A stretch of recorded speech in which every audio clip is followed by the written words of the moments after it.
د دې خبرو خیال وساتو په هر یو حلال حیوان کې اوه سيزونه داسې دي چې هغه حرام دي څه مکروه دي ځان به د ساتي خوري به نه اول لړکه په هغه کې اول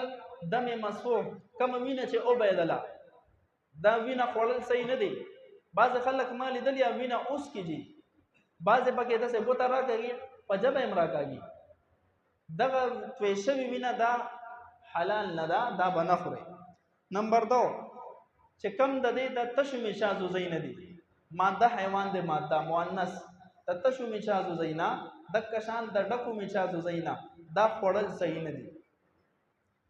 دریم د دې چې کمی خصوصیتین د دې انډ دي د دې ګړانو یا د دې مذکر سارو د دې خړل صحیح نه دي ګوره بعض خلک د ځان لتیکی کوي دا استعمال صحیح نه دي دینه بدن ساته په کم حیوان کم کټوي کې دا شریک شو کنه دا کټوي هم نه خوري دا اوس ازمایش ته ګوره